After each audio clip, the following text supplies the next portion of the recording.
जय माँ इंद्राक्षी, जय अम्बे। इंद्राक्षी धाम में दर्शकों, आप सभी का हम हार्दिक स्वागत करते हैं। आज के दिन जिन जातकों का जन्म दिवस है, मैरिज एनिवर्सरी है, उन सभी को हमारी तरफ से बहुत बहुत शुभकामनाएं। आज हम आपको विद्वेषण के बारे में बताना चाहते हैं कि विद्वेषण क्या होता है। नए नए सब्जेक्ट, नए नए विषय आपको इसलिए बताने का मन होता है ताकि हमारा प्राचीन ज्ञान और विज्ञान क्या है वो आपको समझ में आ सके, और कोई भी व्यक्ति आपको कुछ भी कह करके किसी भ्रम में आपको न डाल सके। हमने उच्चाटन के बारे में आपको बताया।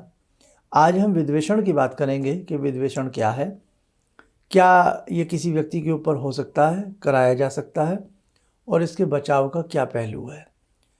मोटी भाषा में विद्वेषण का मतलब होता है वैर भाव, शत्रुता निकालना। ये बड़ा आज के समय में कहीं ना कहीं इससे बहुत लोग पीड़ित हैं। सब्जेक्ट को सुनिएगा। आइए पहले आज का पंचांग देखें।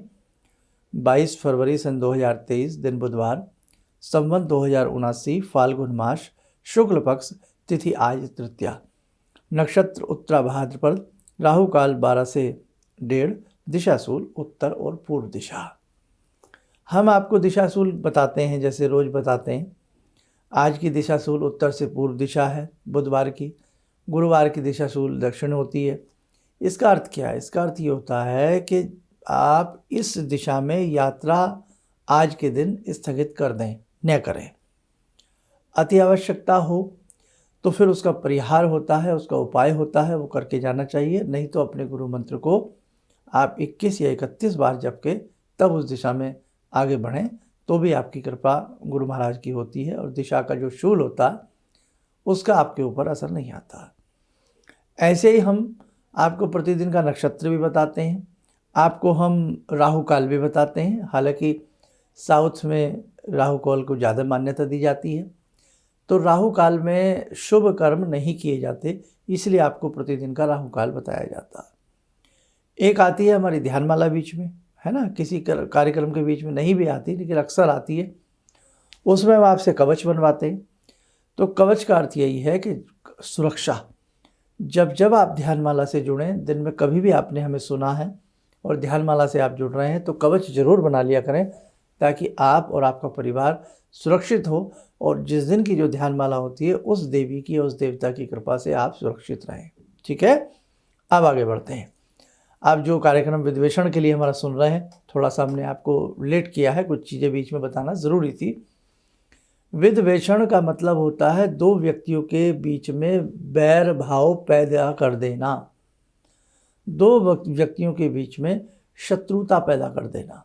इसको हम विद्वेषण कहते हैं। दो मित्र हैं, बहुत प्यारे मित्र हैं, और तीसरे व्यक्ति को ये भा नहीं रहा है, उसकी आंखों में खटक रही है ये चीज़ कि ये इतनी अच्छे से इनकी दोस्ती कैसे है, इनकी मित्रता कैसे है। मेल मेल की मित्रता हो सकती है, फीमेल की मित्रता हो सकती है, मेल फीमेल की भी मित्रता हो सकती है। मित्र तो हम किसी को भी बना सकते हैं। तो विद्वेषण एक ऐसी क्रिया है, अगर ये दोनों मित्रों के बीच में कर दी जाए तो बहुत जल्द उनके विचार आपस में भिड़ने लगेंगे। वो दोनों एक दूसरे से वैरभाव बांध लेंगे, और कहाँ वो एक दूसरे के बिना पानी नहीं पीते थे, और कहाँ वो एक दूसरे का मुंह देखना पसंद नहीं करेंगे। इसको विद्वेषण क्रिया कहते हैं।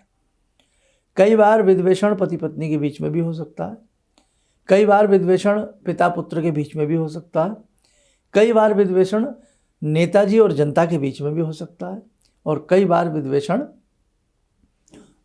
आपके काम के प्रति भी हो सकता है। नाना भांति की ये विद्वेषण होते हैं, लेकिन सच्चाई अब जान लो जरूरी है। विद्वेषण क्या वास्तव में ऐसा हो सकता है कि हम किन्हीं भी दो व्यक्तियों के बीच में झगड़ा करा सकते हैं, लड़ाई करा सकते हैं, उनमें उनके दिलों में अंतर पैदा कर सकते हैं? क्या ऐसी क्रियाएं होती हैं? तो देखो, तंत्र शास्त्र के अंतर्गत हमारे षटकर्म जो होते हैं उसमें ये विद्वेषण की क्रिया आती है, ऐसा होता है। लेकिन सच ये भी है कि इस क्रिया के जानकार लाखों के बाद कोई एक व्यक्ति मिलता है। मैंने क्या कहा? लाखों में कोई एक व्यक्ति होता है जो इस प्रकार की विद्याओं को, क्रियाओं को जानता है। बाकी तो सब 99% किताबें बाज़ार से ख़रीद लाए, उसमें से विद्वेषण क्रिया देखी कि इसका बाल ले आओ, उसका नाखून ले आओ। देखो भैया, ऐसे नहीं होता। ये क्रियाओं के लिए बहुत व्यक्ति जानकार होना चाहिए, उसको पूरा सब्जेक्ट का पता होना चाहिए, तब ये क्रियाएं हावी होती हैं। और जिनके पास ये विद्याएं हैं, फिर सुन लो मेरी बात, जिनके पास ये विद्याएं हैं 99% वो किसी का अहित नहीं करते।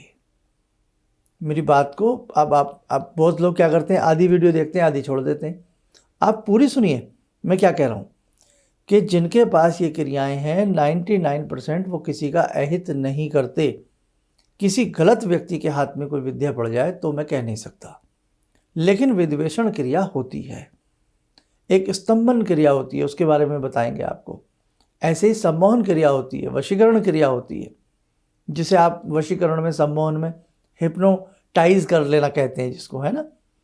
तो बहुत सारी ऐसी क्रियाएं हैं जिनके बारे में आप जानें और समझें। अब हम ही लोग हैं अपने बारे में कहें आपको, आज मुझे लगता है हम 6th क्लास में रहे होंगे, 5th में या 6th में। 6th में तो मान ही लें हम अपने आप को।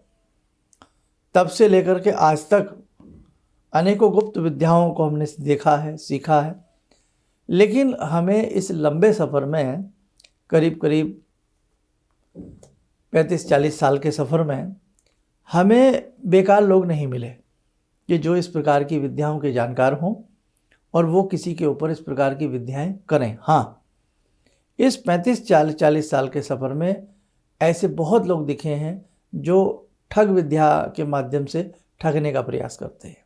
कैसे? आपके ऊपर चाहे ब्लैक मैजिक है या नहीं है, आपको किसी ने विद्वेषण किया है या नहीं किया है, सम्मोहन किया है या नहीं किया है, वो आपको झूठ मूठ में डरा देते हैं और आप मान लेते हैं। तो मैंने एक बात बहुत बड़ी कही है, अगर आपने ध्यान से सुनी हो, कि लाखों के बाद किसी एक के पास ये विद्याएं होती हैं, और जिसके पास होती हैं 99.99% वो किसी का अहित नहीं करता। हमारे पुरखों की, ऋषियों की, मुनियों की ये विद्याएं हैं। हमारे भारत का ये तंत्र शास्त्र है, ये अहित के लिए नहीं है। अब लिखने को कोई भी बड़े बड़े बोर्ड चिपका करके लिख दे, मैं तांत्रिक सम्राट हूँ, 1 मिनट में मैं चुटकी बजाऊंगा, ये कर दूंगा। तो भैया, जिनके पास कुछ होता है ना, वो ऐसे चुटकियाँ नहीं बजाते। ध्यान रखना, भारी बर्तन भारी होता है, फलों से लदा पेड़ झुका होता है, ठूंठ पेड़ हमेशा खड़े रहते हैं। तो इसलिए आप वहम का शिकार ना बने, किसी की ठगी का शिकार ना बने। ये सब चीज़ें आप ध्यान से सुने। और बहुत सारी चीज़ें हैं, हम आपको क्या कहें, कि कर्ण पिशाचिनी विद्या के बारे में भी हमने आपको बताया है पहले। और कर्ण पिशाचिनी तो बहुत थोड़ा सा गहरी विद्या हो गई। इसके अलावा कुछ सामान्य यक्षिणियाँ होती हैं, यक्ष होते हैं, जो आपके कान में बता देते हैं, आपके फूफा जी का नाम ये है, आपके चाचा जी का नाम ये है, आपके मौसा जी का नाम ये है, आपके घर में 3 कमरे हैं। तो मुझे ये समझ में नहीं आता कि व्यक्ति कितनी जल्दी उन व्यक्तियों की ठगी का शिकार हो जाता है। क्या आपको कभी पहले अपने मौसा जी का नाम नहीं पता था? बस इतनी सी बात सुन करके पता नहीं लोगों का दिमाग किस तरफ जा रहा है, मेरी समझ से बाहर है। आत्मकल्याण, आपके फूफा जी का नाम ये है तो ये सुनने से आपका आत्मकल्याण हो जाएगा? कदापि नहीं हो सकता। इसलिए जाग जाइए, मूर्ख मत बनिए, अपने आप को संभालिए। एक छोटी सी बात याद आती है, श्री रामकृष्ण परमहंस कितने बड़े महान साधक तपस्वी हैं, थे नहीं हैं, मैं तो है मानता हूँ। आज भी वो सूक्ष्म सत्ता में हम सबके मध्य हैं। तो इतने बड़े संत गंगा की रेती के किनारे आराम से बैठे हुए थे। एक उनका शिष्य भाग करके दौड़ करके आया, सांस चढ़ी हुई, भागा भागा आ रहा है। सुनने वाली बात है मेरे साथ को। बोला, स्वामी जी, स्वामी जी। बोले, क्या हुआ बेटे, क्या बात है, कैसे घबरा रहे हो, पहले तनिक सांस तो ले लो। बोले, एक महात्मा ऐसे मिले जो पानी के ऊपर चल के आ रहे हैं। गंगा जी को उन्होंने पानी के ऊपर चल करके पार किया है। बोले, अच्छा। और बोले, तू कैसे आया गंगा जी को पार करके? बोले, मैं नाव में बैठ के आया हूँ। बोले, नाव वाले को कितने पैसे दिए तूने? बोले, 2 पैसे। तो बोले, उनके पास तो फिर 2 पैसे की सिद्धि थी, जो तू सिद्धि देख करके आया है कि कोई व्यक्ति गंगा जी को चल कर के पार कर रहा है, उसमें डूबा नहीं, और तुम नाव में बैठ करके 2 पैसे दे करके आ गए, तो उस सिद्धि का मूल्य कितना हुआ? 2 पैसे। इसलिए ऐसे 2 पैसे की सिद्धियाँ लिए लाखों लोग घूमते हैं। उसी समय वो शिष्य गुरुदेव के चरणों में गिर गया, बोला मैं समझ गया। इसलिए बच्चों, सिद्धियों का प्रदर्शन नहीं होता, और जो इस प्रकार की सिद्धियों का प्रदर्शन करते हैं ना, ध्यान रखें आपका आत्मकल्याण नहीं हो सकता। बाकी आपकी समझ है। अब देखो, हमने कहा कि विद्वेषण क्रिया होती है, लाखों के बाद कोई एक व्यक्ति विद्वेषण क्रिया जानता है। उसका एक बहुत सुंदर तरीका है, आप अपने गुरु मंत्र से जुड़ी रहिए, आप अपने इष्ट मंत्र से जुड़े रहिए, आप भगवती की साधना करते रहिए। भगवती की साधना तो समय समय पर ब्रह्मा विष्णु महेश जी ने भी की है, हाँ आपको मालूम है सब। इसलिए भगवती की साधना करने वाला भक्त के ऊपर इस प्रकार की क्रियाएं कभी हावी नहीं हो सकती, समझे आप। इसलिए चंडी भगवती को, महामाही को जो भी पूजेगा उसके ऊपर ये क्रियाएं हावी नहीं हो सकती। हम आपको ये बात बड़े मन से और विश्वास के साथ कह रहे हैं। आप सिद्धकुंजिका पढ़ते हैं, सिद्धकुंजिका में क्या लिखा है आपने कभी पढ़ा हो? उच्चारण, मारण, सम्मोहन, इस प्रकार की कोई भी क्रिया जो सिद्धकुंजिका स्तोत्र को पढ़ता है उसके ऊपर हावी नहीं होती। लेकिन जो दिल से पढ़ता है, मन से पढ़ता है, वो सुरक्षित रहता है। इसलिए आज इस कलिकाल में चंडी भगवती, भगवान श्री गणपति, 2 साधनाएं ऐसी हैं जो बहुत सरलता से सिद्ध होती हैं और उनकी सुरक्षा होती है। एक समय था घर घर में भगवती की पूजा होती थी और हम कितने वीर और योद्धा बहादुर हुआ करते थे। रणांगन के क्षेत्र में देखो देवी माता ने कैसे असुरों का सफाया किया है। इसलिए आज भी असुर हैं, चाहे वो हमारी स्वास्थ्य के रूप में खिलवाड़ हो, हमारे धन से खिलवाड़ हो, हमारे मन से खिलवाड़ हो, हम असुरों से घिरे हैं। इस असुरों की सेना को भगवती की साधना दूर कर सकती है। ध्यान रखना, दुर्गा सप्तशती आपके घर में होनी चाहिए। गायत्री और दुर्गा सप्तशती, इन 2 चीज़ों का यदि आपने अनुसरण और पालन कर लिया तो मान के चलिएगा आपका कोई बाल बाका नहीं कर सकता। गंगा की पूजा और गौ माता की सेवा आपने कर ली, आपका कोई बाल बाका नहीं कर सकता। बस ये सब चीज़ें हमारे साधक ध्यान रखें, ज़िंदगी आपकी बहुत अच्छे से गुजरेगी। आइए, समय हो चला आज की ध्यानमाला का। जुड़ते हैं आज की ध्यानमाला में भगवती जगजननी भक्त वत्सला भगवती माँ चंडी से। ॐ सिन्दूरारुणविग्रहां त्रिनयनां माणिक्यमूलस्फुरात् स्तारानायकशेखरं स्मितमुखी भापेन वक्षोरुवां पाणिभ्यामलपूर्णरत्नचषकां रत्नोत्परां बिभ्रति सौम्यां रत्नघटस्थरक्तचरणां ध्यायेत्पराम् अम्बिकां खड्गं चक्रगदेषु चापपरिगान् शूलम्बुशोण्डिं शिरा शङ्खं संदधतीं करे स्त्रीनयनां सर्वाङ्गभूषावृतां नीलासमद्युतिमास्य पाददशकां सेवे महाकालिकां यामास्तो स्वपितैहरो कमलजो हन्तुं मधुं कैटवं विद्युद्दामसमप्रभां मृगपते स्कन्दस्थितां भीषणां कन्या विहकरवालखेटविलसा धस्ताविरासेवितां हस्तेश्चक्रगदाशिखेटविशिखां चापं गुणं तर्जनीं विप्राणामलिलात्मिकां शशिधरां दुर्गां त्रिनेत्रां भजे। कवच बना लें, ध्यान करें, देवी माँ का शुभ आशीष हम सबके ऊपर बरस रहा है।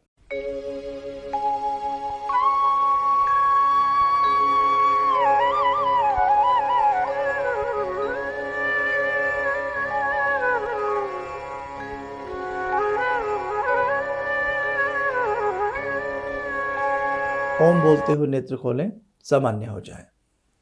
देखो साधकों, बहुत सारी चीज़ें हैं जो आपको बतानी है, और जो भी साधक हमसे हृदय से जुड़े हैं या सनातन धर्म से हृदय से जुड़े हैं, जिस आज जैसे हमने ये अंक प्रस्तुत किया है, ये वीडियो आपको दी है, शेयर ज़्यादा से ज़्यादा होनी चाहिए। ज़्यादा से ज़्यादा अपने भाइयों में, बहनों में, परिवार में इस प्रकार की वीडियो मित्रों में ज़रूर भेजिएगा, और अधिक से अधिक व्यक्ति हमारे चैनल से जुड़ने का प्रयास करें। आप स्वस्थ रहें, सुखी रहें। इन्हीं शुभकामनाओं के साथ हम अपनी वाणी को विराम देते हैं। जय जय अम्बे। जिंदगी के इस प्रवाह में तमाम लोग डिप्रेशन के इस हालात से गुजर रहे हैं। सफलता असफलता अपनी जगह की बात है, लेकिन पता नहीं कितने सारे लोगों को इन्होंने डिप्रेशन से उबारा है, नया मोटिवेशन दिया है काम का। इनका जो एक अनुभव था कि एक मेरी बातें इनसे लगातार कभी कभार हो जाया करती हैं। एक दिन मेरी बात हो रही थी, अचानक इन्होंने प्रश्न किया कि क्या आपके यहाँ कौवे आ रहे हैं। मैं बहुत तेज चौंका। करीब 4-5 दिनों से कौवों का झुंड मेरे घर पे मंडरा था। तो मैं यही सोचने परेशान था, ये शुभ है अशुभ है, क्या चीज़ है। तो मैंने प्रश्न किया कि क्या मैंने आपको बताया कि मेरे घर में कौवे आ रहे हैं। कहने नहीं, मुझको दिखाई पड़ रहा है। तो कुछ तो अलौकिक है इनमें। दूसरा क्या, जो इनका उद्देश्य है, जब महाकुंभ में आए थे, मेरी इनसे वार्ता हुई, तो मैंने इनका उद्देश्य जानना चाहा कि किस उद्देश्य के लिए आप काम कर रहे हैं। तो जो उद्देश्य उन्होंने मुझको बताया, मैं मन से इनके उद्देश्य के साथ जुड़ गया। इनके साथ तो जुड़ा था ही, अब इनके उद्देश्य के साथ भी हूँ मैं। किसी भी समस्या के समाधान के लिए मिले प्रसिद्ध हस्तरेखा एवं वास्तु विशेषज्ञ प्रोफेसर धर्मेंद्र शर्मा जी से। नोट: शिविर में भाग लेने हेतु एवं व्यक्तिगत रूप से मिलने के लिए कॉल करने का समय सुबह 10 बजे से शाम 6 बजे तक। हमारे विभिन्न ज्ञानवर्धक कार्यक्रम देखने के लिए आप हमें अभी सब्सक्राइब करें, बेल आइकन को प्रेस करें ताकि आप देख सकें हमारा कार्यक्रम सबसे पहले। और अधिक जानकारी के लिए फेसबुक पेज को लाइक करना न भूलें।